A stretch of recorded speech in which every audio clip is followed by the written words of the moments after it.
guys, it's a real pleasure for me to be on stage here tonight with you all. I've been in Carl's audience quite a few times, and I've got to say it's normally a nice evening. Get a nice pint of strawberry cider over the bar upstairs. Comics normally pretty good. But the thing that I found is there's normally this one twat who has a bit too much to drink, thinks he's funny and starts trying to, join in with the act. But I'm actually here at the moment, so you don't have to worry about that later on. So to the guys who are coming after me, I'm really sorry, but it's going to happen. So I've been a big fan of comedy pretty much my entire life. I was a bit of a chubby kid when I was younger, couldn't really dance. So I figured the best way to get people to like me was, telling a few jokes. Looking at some of the faces in the second row, I'm not entirely sure that's working for me at the moment. So basically, I want to tell you a couple of things before I start off. The first one is I'd like to compare my sense of humour to, it's a bit like a solar eclipse. Sometimes it takes a little while to see what's happening, but then shit gets dark really quickly. I'll just give you an example of that. It's a quick one-liner, but I think it demonstrates that point quite well. How do you make a cat go woof? Douse it in petrol and flick a match at it. I've always been a big fan of comedy, so to prepare for tonight being my first session on stage, I've done a bit of homework. I've been listening to a lot of routines on Spotify and Netflix. I've been going to sleep, just trying to, like when you learn a foreign language, just by listening to the tape whilst you're sleeping. It's kind of backfired for me though, because I had quite a bad nightmare about this the other night, so I'm going to get this out of the way now. If any of you are going to turn into giant snakes, do it now. Don't fucking ruin the finale like you did, because that was really tight. Secondly, if all of my clothes disappear and my genitals catch fire, can you tell me? Because it'll be a really long time to realise that in my dream. Also, I'm quite proud of the fact that I don't have a filter. I've been #NoFilter long before that Snapchat bollocks, so that's been my entire life. I'm a firm believer that the line that you shouldn't cross doesn't really apply, because despite what the flat earthers will tell you, we actually live on a globe. So if you go past the line, it's got to keep going and eventually come back to the side where people can join in laughter again. I've been a big fan of language as well. I think you've got to be, if you like comedy, you've got to like the interplay of words, and I also like collecting idioms from around the world. So it's quite impressive when you look at the sort of things that we say and how that compares to other cultures. So, we say, I've bitten off more than I can chew, but apparently in Spain you fart bigger than your arse, which I think is a really impressive trick.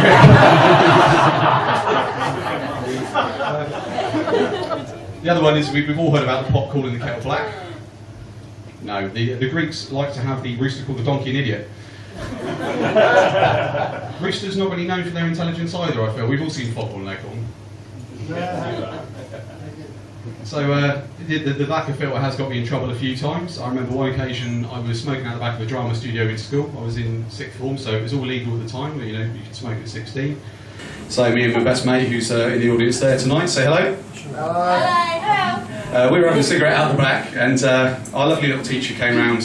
He's this little Scottish guy called Mr. Farker, absolutely brilliant guy, the best history teacher I've ever had. He'd tell you so many engaging stories. One of them was actually about the toilets in India. He said he went to use the toilets one time. It was just that he'd had a bit of a dodgy belly, so he went downstairs, paid this little old lady a couple of rupees, went downstairs and unleashed a massive thunder shit into the toilets, and the whole shack shook. And he said the next thing I knew, I had this little old deer come running down the stairs and like, are you okay? So anyway, he came around the corner and he caught us, and he walked around the corner and he went, "Great cranky Moses, lad, what are you doing?"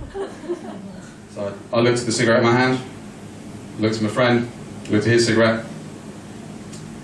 I'm doing a bungee jump and he's actually having a wank. No, not so good, not so good that one.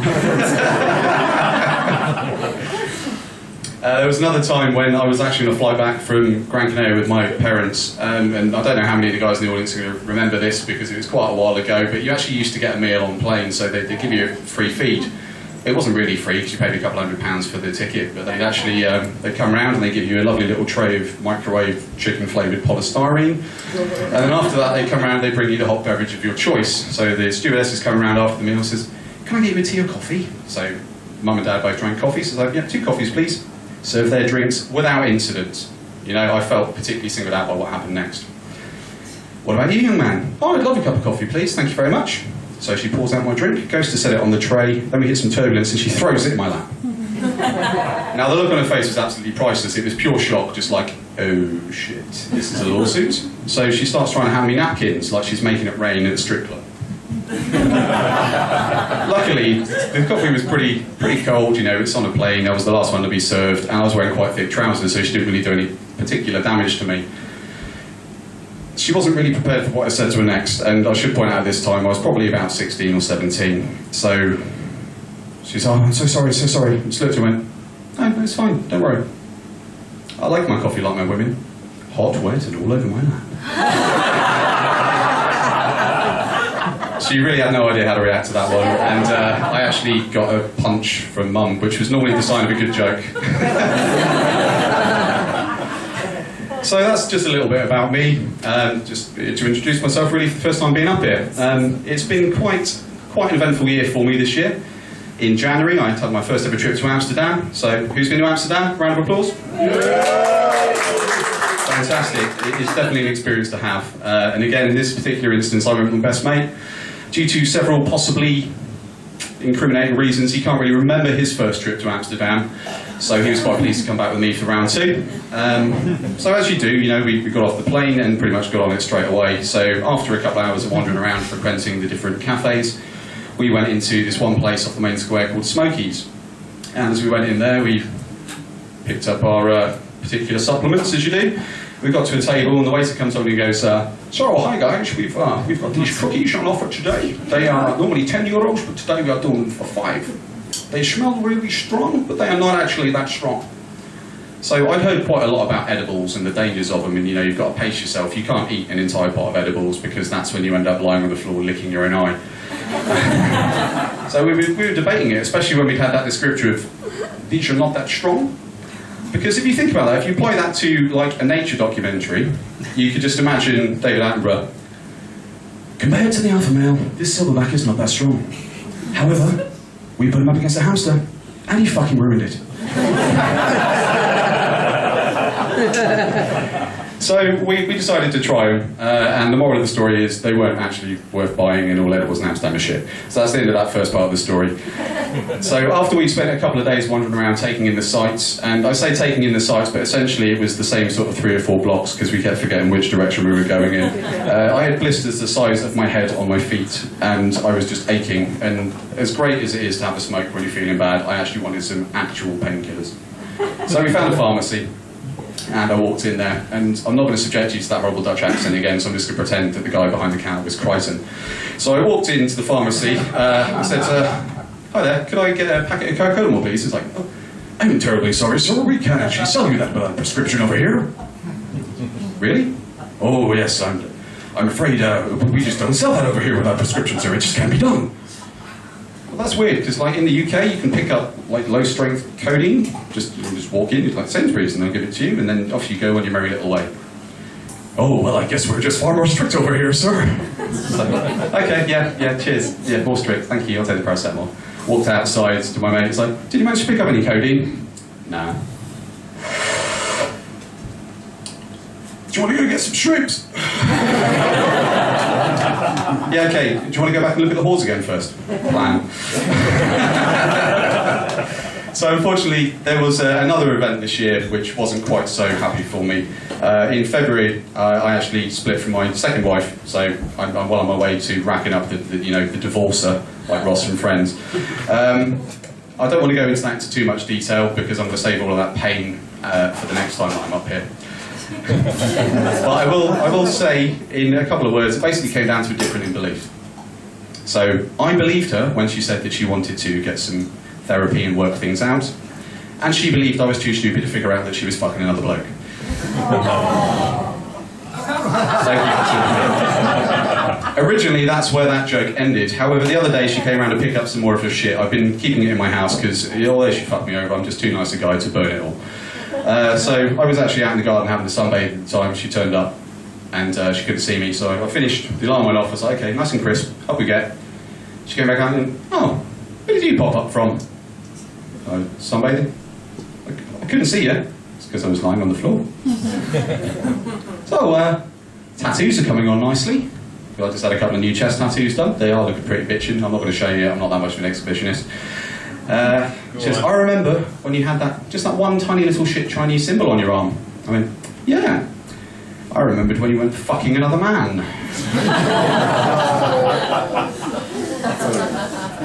Yeah, I was quite pleased with that one. There's no really coming back. So basically, it's put me in a situation now where I'm back on the market again. I've been in a relationship with my soon-to-be ex-wife for about 4 years, so I'm a bit new to the whole new millennium dating game and online dating and all of that crap. So I've tried, I set up a profile, and I've had some really good matches. It's amazing the number of really attractive 25-year-old blonde models there are that just happen to be in Nigeria with no plane fare to get over here to see me. So after I've remortgaged the house, I'll be paying for a bevy of bitches to come over. But the other thing that I've got from online dating is just a crushing sense of the fact that I'm probably going to die alone. It's all for sympathy. I know I'm fabulous, but thank you. And that got me thinking as well. When you break up and you start your new single life, what's the first thing most people tend to do? Get pissed. Shit-faced. Shit-faced, absolutely. So when I did split from my wife, I did start drinking a lot, which explains why I'm bitter of wine, and I seriously considered trying tequila. Tequila? So after that, I decided, it's time for me to get myself back in shape. I'd let myself go a little bit in the relationship, not to the point of being perfectly spherical, but I was definitely like ovoid. So I started hitting the gym, and normally I used to just go there and do weights every now and then, but I thought, okay, it's time to do some cardio, time to drop this weight off myself and get myself looking better.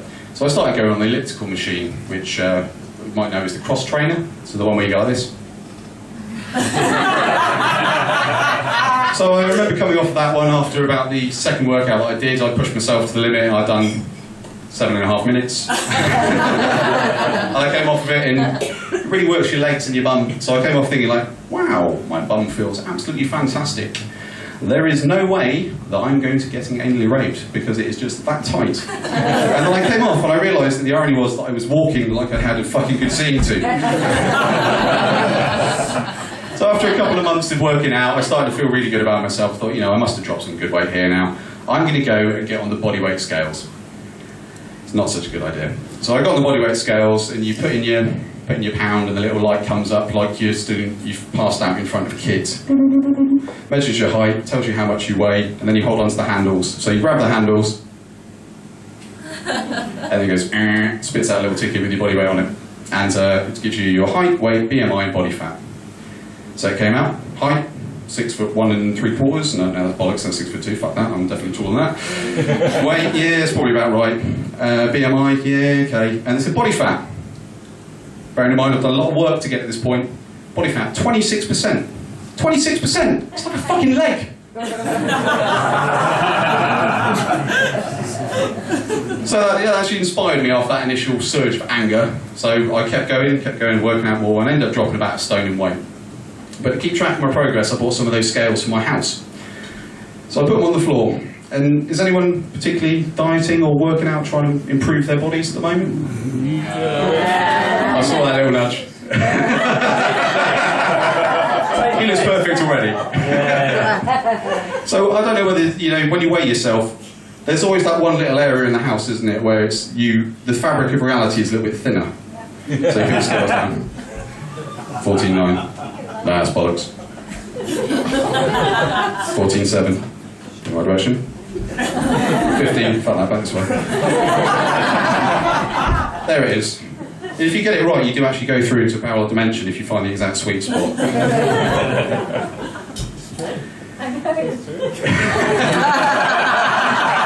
Well, that's right, it's funny because it's true. So the other thing that I found myself doing was thinking back about some of my previous relationships, and I remember one of the first girls I ever dated, I took her out. In my defence, before I tell you where I took her, I was about 15 and 16. Took her to McDonald's for a romantic meal. And we ordered the drinks. She wanted a tango, ordered the meal with a tango, took it up. She drinks this, goes, this is flat.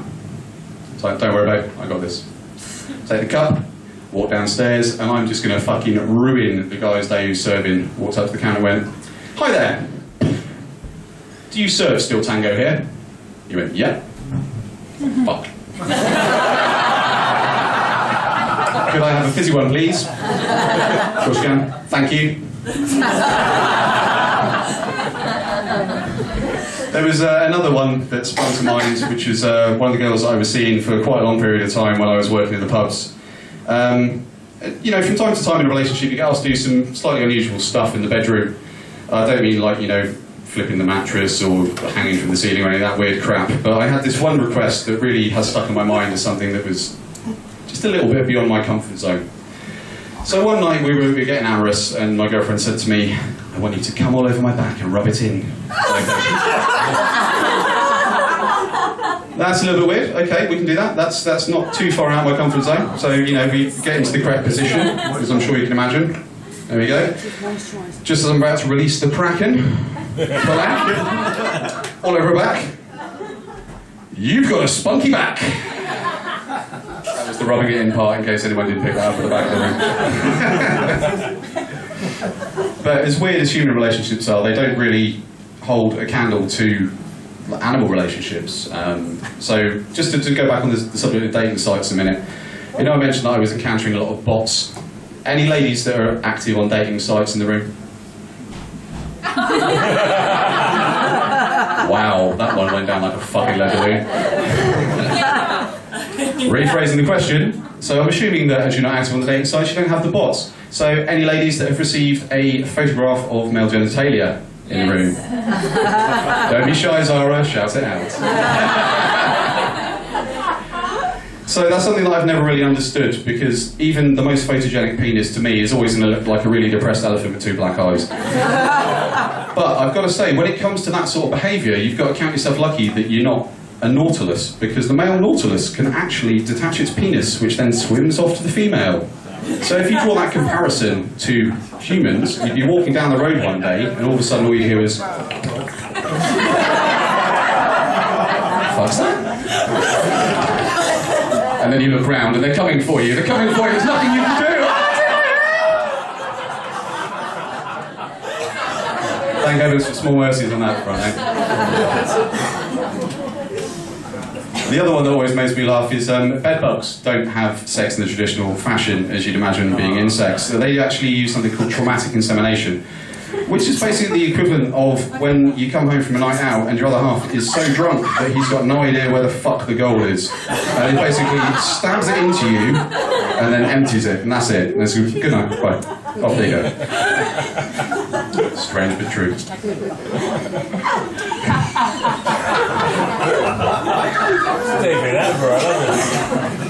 I've got one of those memories, I remember all this weird shit. It's equally blessed and cursed.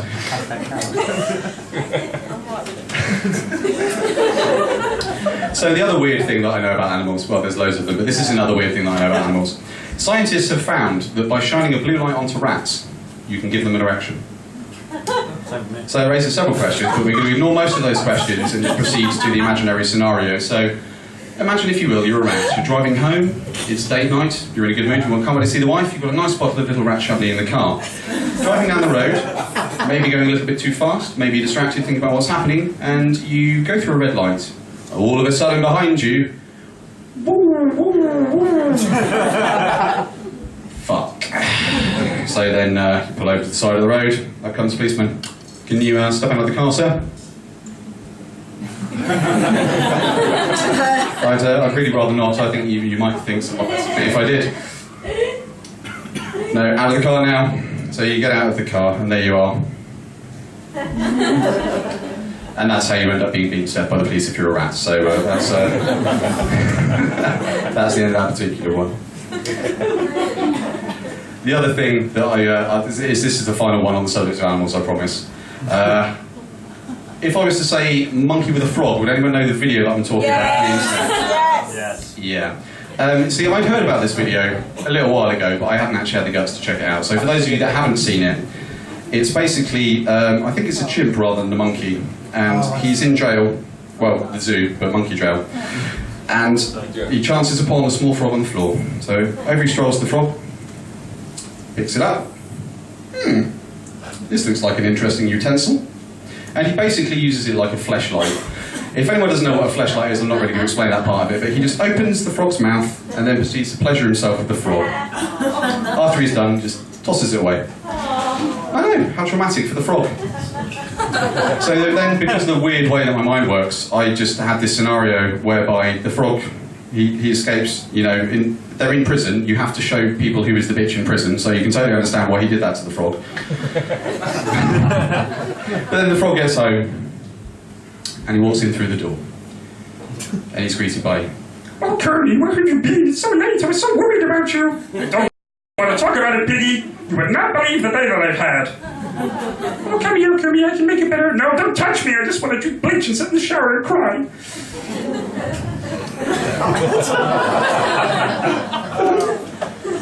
I'm going to wrap things up shortly. I told you, it's like a solar eclipse. This is the fucking darkest part of the act. But we're about to bring some sunshine back now. So, I've actually got a couple of kids myself, and one of the greatest things about having kids is that you have this lovely little, you know, the potential of a perfect smaller version of you that you can just develop into something that's greater than you could possibly hope to be. The downside of having children is there's this little small version of you that is going to develop into something greater than you can possibly be. And I've got two kids, Amelia, who's going to have a 9th birthday on Saturday, and Oscar, who's just turned 7. And my daughter is, well, she's... I had a text message from my wife one day that went, well, my first wife, "I fucking hate you, she's like a small female version of you." So I just thought... So, for the story about Amelia, I'm going to take you back a couple of years ago. We were going out for her 7th birthday meal, and we were going to the Harvester. So we got to the end of the meal, and it was time for dessert. So the waitress came up and said to her and her cousin Amy, said, "Okay, girls, would either of you like dessert?" And he goes, "Oh yes, I'd like a banana split, please." So, "Okay, fantastic, banana split." And he goes, "What about you, young lady?" "Think of a hot chocolate, please." "Okay, no problem." And off she goes. Returns with it a little while later. "There you go, there's your banana split, there's your hot chocolate. Thank you very much." And off she goes to, you know, wrap cutlery or spit in food or whatever they do once they've left the table. So Amy picks up the hot chocolate, puts it up to her lips. Rookie mistake, doesn't blow on it. Everyone knows you've got a hot drink, don't blow on it. Just takes a direct sip from it, she goes, "Oh, wow, that's hot." Amelia just goes, "That's why it's called hot chocolate." Had to give her a high five for that one. Absolutely fantastic. And the joke that I'm actually going to leave you guys with is one that my daughter has asked me to tell for you. It's one of her favourite jokes. She came home from McDonald's with, I don't know if any of you have kids and you've seen The Amazing World of Gumball, but it was this joke book for a really shit comic called Banana Joe. She was amazed that I knew all of the jokes that were in there because they're essentially the same jokes that have been going around since I was smaller than she was. So I ruined all of the punchlines, much like I do when I'm here. And her favourite joke she asked me to tell for you this evening is, what do you call a cow with no legs? Ground beef. Thank you very much, folks. It's been a pleasure making you laugh this evening.